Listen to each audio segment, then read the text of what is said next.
Welcome to Ea-Nasir's shop, where copper's captivating curves cascade calmly, creating coveted craftsmanship. May I interest you in a nice polished copper rolling pin? Only used once. Nah, I think I'm good. I'm just looking for a good quality dagger. I was in the king's court and I told him about a dream I had, and the dickhead kicked me out for no good reason. A dagger, you say? Let me see what I can find in my wares. Yeah, sure. Hi everyone. The journey was long, but we finally arrived in Sumeria around the time Joe Biden was starting school, to go through the epic story of Sargon of Akkad, the king of the universe, and first emperor ever. Here you go. Your detractor shall die down this dreadful docker's deadly duet. Why are you Scottish? It doesn't matter, thanks. That will be 5 shekels. And a signature, here please. Signature. I have to sign something to buy a dagger? Dagger in hands, and we're off to the scenario most aptly named for us, the Chosen One. Oh, hey bud, Sikh Mohawk helmet. Urza Baba, assassins. I look like this? Aren't you a big bro, you shard? Game finally starts with a 2v6 between our blue bromance and the world's most incompetent assassins. U-Shard guides us towards a little mud village down south where they join us instantly and recognize Sumerian supremacy peacefully. Oh god, I forgot this is AoE 1. The beautiful game where your storage houses also double as military research centers. I don't even know what the Civ is good at. What did the Sumerians use 4,000 years ago? Urza Baba is gonna send scouts to pester me, so we'll import some Inca shotgunners to deal with them. Is it just me, or are the buildings here in a really weird tiny perspective compared to AoE 2? I forgot how much they talk in the old campaigns. Speaking of forgetting things, what do any of these things do? Alright, I'll figure this out as I go. If these people from the Tool Age can start farms by just someone telling them, I can learn a game by trial and error. While his new settlement grew, Sargon started the efforts to expand his borders down south, where Urza Baba controlled a gold mine. We are so far back in time that King Charles is still a teenager, and organization wins any battle, so our slightly better trained army easily wipes the mine's garrison. And when a new division of X-Men arrives, the fortifications fall, freeing the mine from the grasp of the butthurt king that doesn't have cool dreams about being the chosen one. The city of Sipar gets jealous of Sargon's advanced farming techniques and sends a fucking catapult to destroy them. Very silly of them. Just like I'll be silly force-feeding them glass shards. Our intrepid warriors venture forth past the lost pyramid of Nubia, fighting more Urza Baba soldiers on the riverbank, walking past the dickheads of Sipar until we arrive at the gates of Kish, where Urza Baba hides in panic from fear of the Chosen One. In order to achieve a clean assassination, cavalry starts coming along, and the mud engineers begin working on world-shattering technology, the wheel. Let no Kish soldier invade our land, soldiers. Murder these godless animals. Kill him. Or at least hurt him. What are they made of? With wheels turning for Sargon, chariots start being built, and their riders trained in the arts of charioting. What the hell is this dude doing? Get back here, molester. You don't get to steal my shit from behind the trees. Metalworking starts being researched by the storage pit engineers, and the horde makes way towards Urza Baba. This is still clear from our first expedition, and despite of Sipar's very mild protests, we arrive at the gates of Kish, and after a little chariot dance to lure their units to open the gates, we storm in with bloodshot eyes.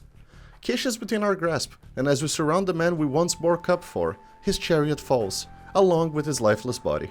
Or, after he tells us about his lips while showing his abs. Sargon of Akkad, the Chosen One, in 37 minutes and 44 seconds. And would you look at that? A little gold medal next to my name. Welcome to Ea-Nasir's shop, where wily wholesalers wield wonderful wonders within winding warehouses. You sold me garbage. I was ambushed in a lake, and if it wasn't for U-Shard here, I would have died. Oh, Shard, not U-Shard. Shut it. Listen, I want a replacement. I'm the new king of this place, and we're off to conquer some city-states, and I need a proper weapon. But of course, I have something here to match your majesty's mesmerizing, misty manifestations. What? I have no idea. He did this when I came here last time as well. Ah yes, a silent sword to slice the shadows. This is the same dagger I just gave to you. No, it's not. Yeah, you just wrapped the broken part in cloth and rubbed green dye on the handle. Nuh-uh. Dude, there's green paint dripping from your hand. Well, the contract only stipulated a repair, not a replacement, so eat my shit. Just give me this shit. As expected, becoming king is not enough, and now loyalty must be exerted, by any means necessary. In this case, rubbing a mold of Sargon's balls in the face of whoever opposes us. We start in the north with a slightly better town, already in the Bronze Age, and with the Wheel of Ishtar to convert the Lugal-Zage-Si followers to our side. We move the relic cart away from the army, just to be told we should keep it guarded at all times, so some hoplites are trained for the task, because fuck the timeline, right? We send a starter army to scout the way towards Susa and clear it from Zaggisi's army. Sargon, being the WSB investor he is, finds a village without a market in the vicinity of his city, and we gracefully build one, so they can pay tribute to us. We march on to bully Susa, and when they come to defend, we take a really bad fight and somehow still come out on top, because no matter how many priests they have, we still have Ishtar by our side. Back home we ordered a government center to increase bureaucracy and start researching the wheel, because somehow they forgot how a circle works, while using said circles. No wonder civilization took so long to advance, they were all morons. We wall the river to avoid invaders, and roll on towards Susa. That was a really bad joke, but if you think about it, all these cities had walls everywhere and you never hear about Mexicans there. Susa didn't really care for defending themselves a second time, and we walked the artifact to the city without any issues, or resistance, and even our soldiers realized this. Pretty immersive.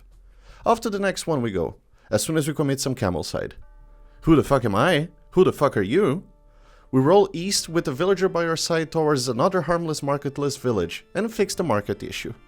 Susa has fully taken the banner of Ishtar and attacked Larsa, so we join them for shits and giggles. Their gates drop quick, and we start crawling towards the flagged area. We keep the artifact behind the army to avoid it being captured, and while avoiding enemies, the army goes into full chaos, attacking everything that moves. Order is restored, and we face off Lugal's garrison inside the city, suffering some heavy losses, but victory is ours, and 2 of the city-states have been subdued.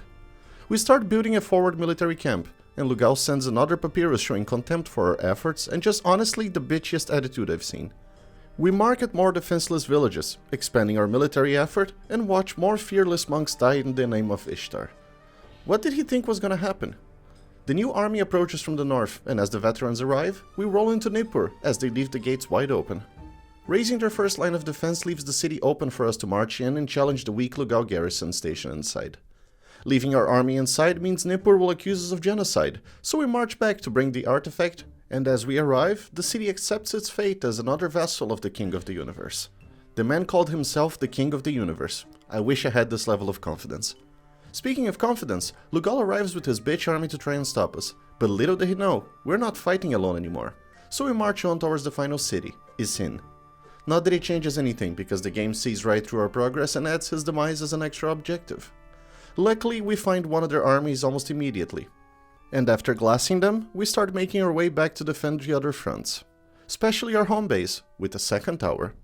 Their attack is very unorganized, and as we block the river passes, his army slowly crumbles. Big words coming from a guy in cumshot range. With Lugal out of the way, we resume the march towards Isin's town center. Their only defenses are sentry towers scattered along the way, and we march past them and their farmlands without issues, just in time to show our fancy artifacts to all the peasants, fulfilling the divine will in 50 minutes and 44 seconds, and cementing another gold star for us. Welcome to Ea-Nasir's shop, where wily wholesalers... Shut the fuck up, Nasir. Do you have any idea the embarrassment you gave me? I was fighting Lugal-Zage and this crap broke. Now I have to kill him, and I have a stupid jigsaw puzzle dagger. I don't know what you're talking about. Give him my money back.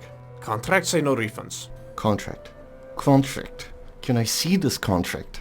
Sorry, for Ea-Nasir's eyes only. But can I interest you in a replacement spear? Only 2 extra shekels. How about no extra shekels and you get to keep your head on your neck? Daring diplomats delicately deliver the light. Shut it! For once I get what I want, and loading the prophecy gives us the correct objectives. Kill Lugal-Zage-Si.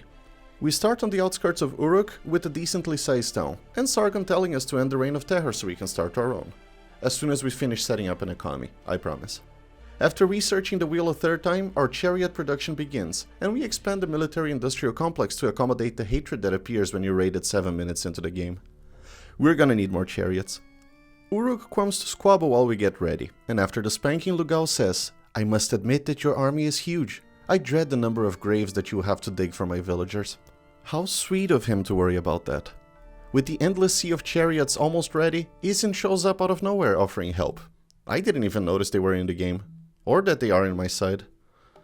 More raids happen on my economy, and the city of Ur decides to be funny and build a wonder, so we are forced to choose between going after Lugal straight away or stopping the wonder. So we send Izin to deal with the wonder and march the chariots towards Lugal's neck. The walls behind Uruk are destroyed, and we sneak in.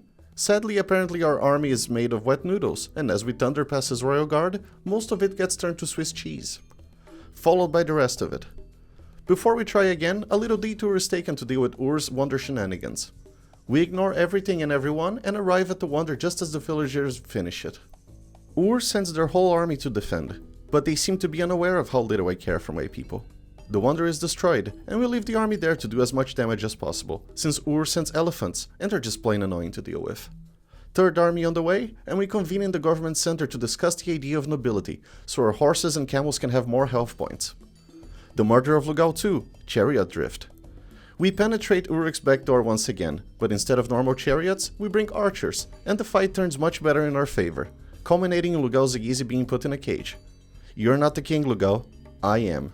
And the prophecy is completed in 37 minutes and 54 seconds. Sadly, just a silver medal this time.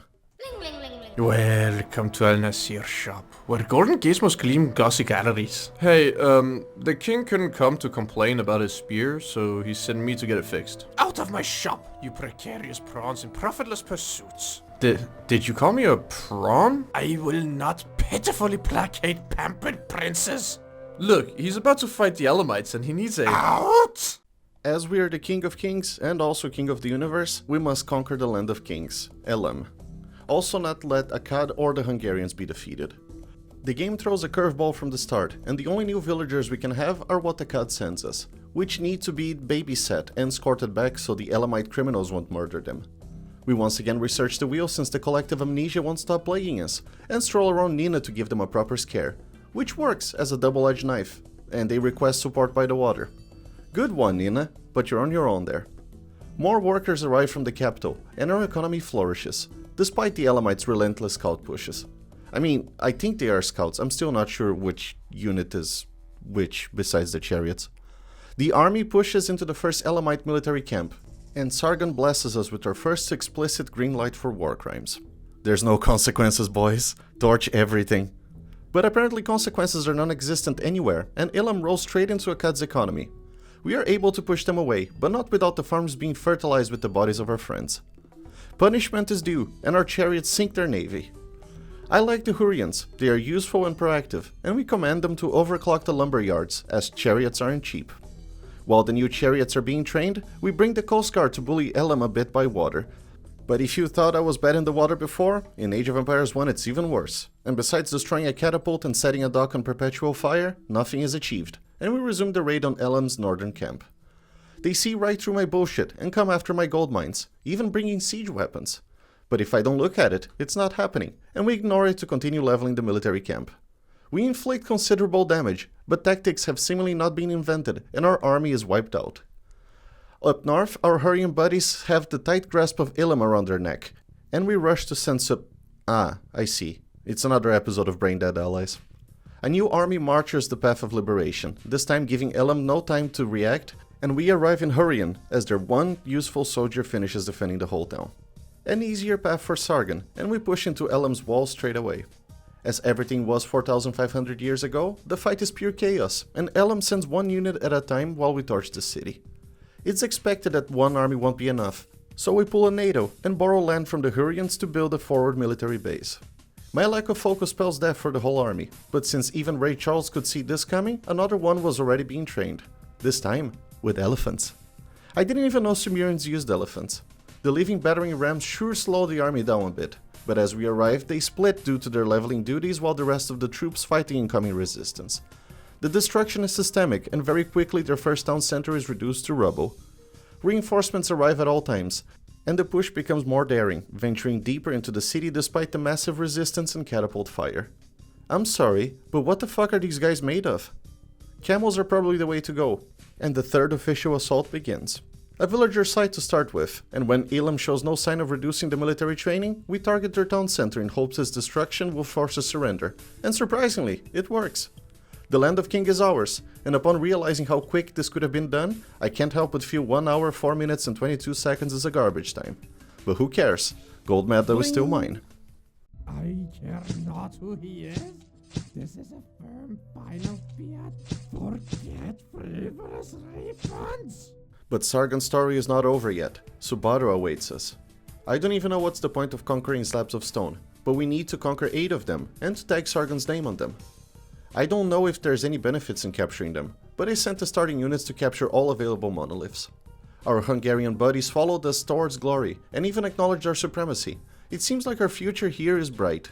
The economy is flourishing, the monoliths fall into our control, we have oh, for fuck's sake, can I enjoy a good time once without someone rebelling? Unbelievable. I guess I'll have to open a 6-pack of whip-ass around here. Exploring the map, we stumble upon some nomadic fellas who offer loyalty if we help them not starve. I like the idea of you dying for me, but can you eat wood? I need food for my own troops.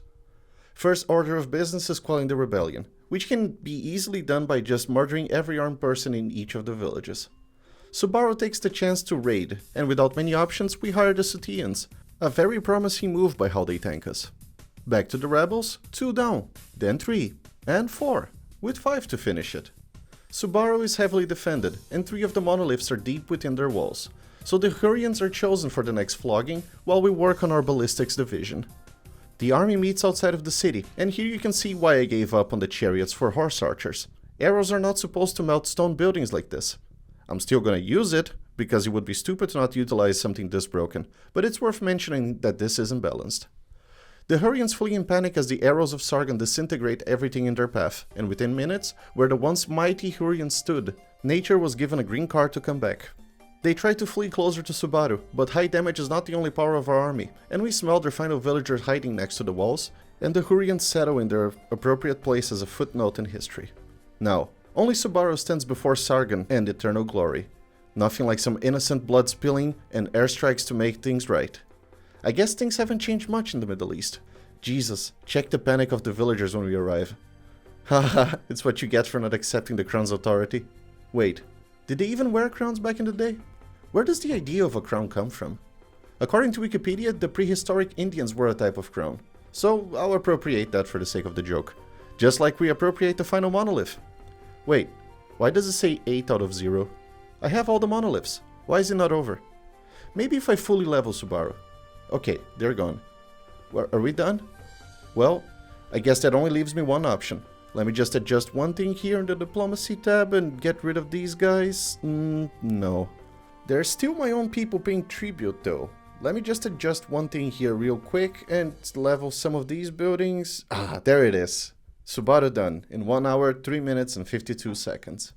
A bit shitty that I glitch added 20 more minutes to the time, but once again, who gives a shit? We have gold. Bling. Total runtime, 4 hours, 15 minutes and 16 seconds. Not a great time as it could be. There's a clear way on how the final 3 scenarios can be shortened by a considerable amount. But I got my times registered and have the little gold medal, so I'm happy with it. I pushed the Return of Rome campaigns aside because I wasn't sure if I would like the remaining ones. But honestly, this was delightful. Sargon was a lunatic and the story was super cool and full of spite and questionable actions. Partial time now stands tall at 204 hours, 19 minutes and 43 seconds. And I'm not sure what I'm gonna do now. Maybe Pyrrhus or Pyrrhus. Pyrrhus. Or one of the victors in Vanquished. Maybe none of it.